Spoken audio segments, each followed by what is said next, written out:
arkadaşlar. Bugün sizlere Xiaomi Redmi AirDots Bluetooth kulaklığı tanıtacağım. Öncelikle kulaklığın şu kutusuna bir bakalım. Şöyle. Tabii üstündeki bilgiler Çince yazıyor. Burada model numaramız var. Şu kısımda. Şöyle. Görünüş itibariyle bu şekilde. Şimdi kutumuzu açalım. İçeriğine bakalım. Şöyle alt taraftan.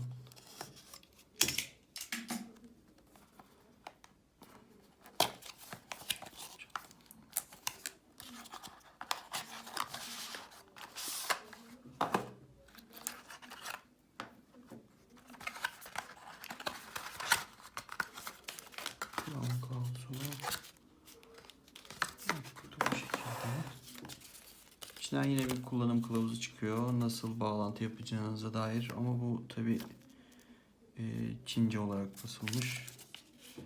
Ben yine size bunu anlatacağım. Nasıl bağlantı yapıldığını. Kulaklığın içinden büyük ihtimalle bunlar silikonları.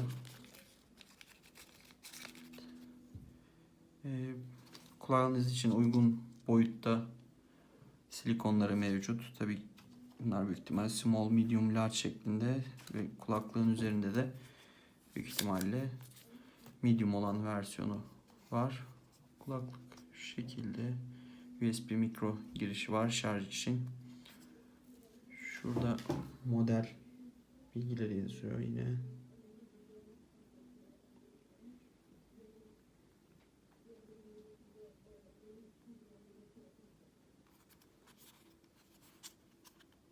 Şöyle Redmi detayı. Şimdi kulaklığımızı açalım.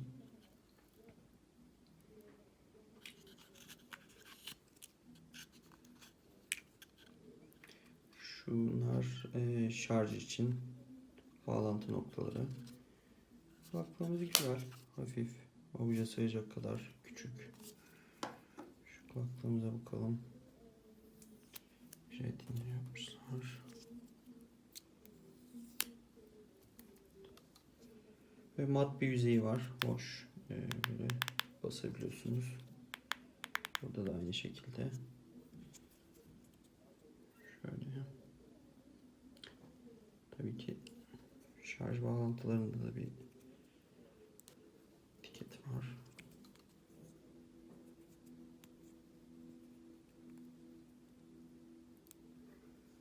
Şöyle kontrol edeyim. Ürünleri tabii sipariş verdiğimden beri üstünden biraz zaman geçti. Şarj yok. Bunları şarj edip videoya devam edelim.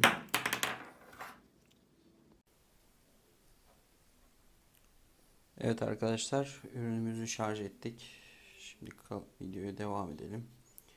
Gördüğünüz gibi bu şekilde ışıkları yanıyor. Şurada da bir kırmızı ışık oluyor. Şarja taktığınızda ışık yanıyor. Buradan da şarj olup olmadığını anlayabilirsiniz. Ben bu ürünü Banggood üzerinden aldım. Türkiye'de çok fazla sahte ürün bulunmakta. Özellikle bu kulaklıkta. Ses kalitesi açısından bu ürünü Banggood'dan almayı tercih ettim. Şimdi yorumlar kısmına da sizinle bir indirim kodu paylaşacağım. Eğer o kodu kullanarak o link üstünden giderseniz indirimli bir şekilde siz de satın alabilirsiniz. Kulaklığın özelliklerinden bahsedelim. Kulaklık en önemli soru aslında şu. Ses kalitesi nasıl? Ses kalitesi güzel. Fiyatına göre ortalama 120-150 TL arasında bir kulaklık aldığınızı düşünürsek bu kulaklığın sesi güzel. Sizi mutlu edecektir ses açısından. Film ve videolarda herhangi bir senkron kayması olmuyor ama oyun oynarken çok hafif, çok hafif bir kayma oluyor. Bu da sizi rahatsız etmeyecektir. Yani sonuçta bu çok pahalı bir kulaklık değil. Dediğim gibi bu tamamıyla fiyat performans ürünü. Şöyle açalım. Şöyle dursun. Şu an aramaya açık diye anlıyorum. Ürünün kulaklığı şarj ettiğinizde ortalama 3-3,5 belki hani biraz daha Az sesle dinlerseniz 4 saat gibi bir süresi var. Kullanma süresi. Kutusunda bunu 3-4 kez de şarj edebiliyorsunuz yine aynı şekilde. Yani ortalama 12-15 saate kadar sizi idare edebilir tek şarjla. Kutuyu şarj ettiğinizde. 2,5-3 saat kullandınız. Kulaklığın şarjı bitti veya 4 saat kullandınız. Tekrar kutuya koyuyorsunuz. Tekrar bir full dolum yapıyor. Daha sonrasında kullanabiliyorsunuz. Bluetooth'ta bu kulaklıkta Bluetooth 5.0 teknolojisi var. Yeni bir teknoloji, güncel bir teknoloji. Bu yüzden az önce söylediğim gibi yani film izlerken veya video izlerken YouTube'dan veya Netflix'ten sorun yaşamazsınız. Bu teknolojisiyle alakalı. Oyunlarda dediğim gibi çok hafif bir gecikme oluyor. Bu sizi çok üzmez diye düşünüyorum. Mikrofonundan bahsedelim. Cihazın mikrofonu sessiz ortamlarda gayet iyi. Telefon görüşmelerinizi bu cihazda yapabilirsiniz. Bu kulaklıkla. Ama dışarıya çıktığınızda, dış ortamlarda çok da tatmin edici değil açıkçası. Çünkü karşı tarafa dışarıdaki gürültüyü iletiyor. Başka bu ürünle ilgili bir şey söylemem gerekirse fiyat performans ürünü olduğundan bahsettim. Bu kadar. Şöyle bir bağlantıyı da deneyelim. Şurada başka bir telefondan. Evet, şöyle Bluetooth'lar kısmına geldiğinizde Redmi AirDots sağ eşleyelim. Şu sağ kulaklığı aldım. Şurada da göreceğiniz üzere sağ diye yazıyor. Burada bir uyarı verdi. Şu tekrar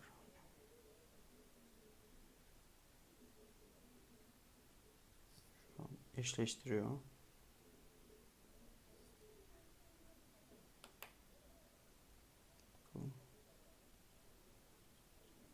Tekrar verdi. Şöyle basmayı deneyelim. Bakalım ne olacak.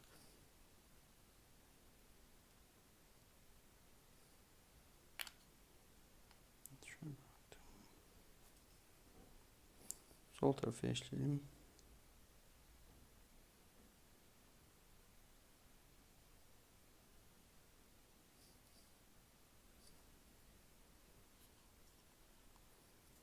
Şu bağlantı kurulama da uyarı söylüyor. Şu kulaklıkları bir alalım. Öyle deneyelim.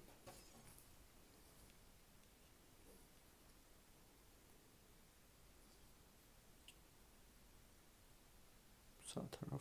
Evet, sağ taraf bağlandı. Şimdi bunu takacağım. Sol tarafa da şöyle bastıralım bakalım. Evet, sol tarafa da basılı tutunca kulaklığı otomatik senkronize etti diğer kulaklıkla. Şimdi bunu da takacağım.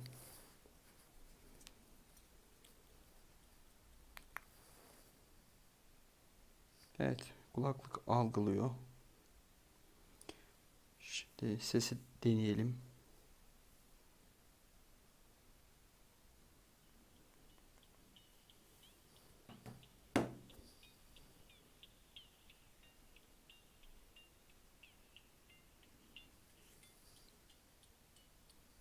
Evet, şu an çalıyor mesela. Şöyle mikrofona yaklaştırdığımda siz de duyacaksınızdır.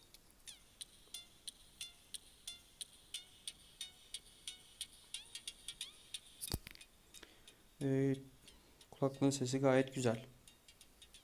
Daha önce videonun ortalarında da bahsettiğim gibi. Fiyat performans ürünü. Ben beğendim. Şöyle bırakalım. Bu arada buradaki fonksiyonlarından da biraz kısaca bahsedeyim.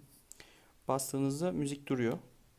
Tekrar bastığınızda devam ediyor. Güzel bir özellik. Büyük ihtimalle bu tarafta da yine aynı şekilde durdurup başlatabiliyorum. Belki iki tane bastığımda. Evet, basılı tuttuğumda asistanı devreye sokuyor. Bu kadar. Ürün güzel. Fiyat performans ürünü. Satın alabilirsiniz.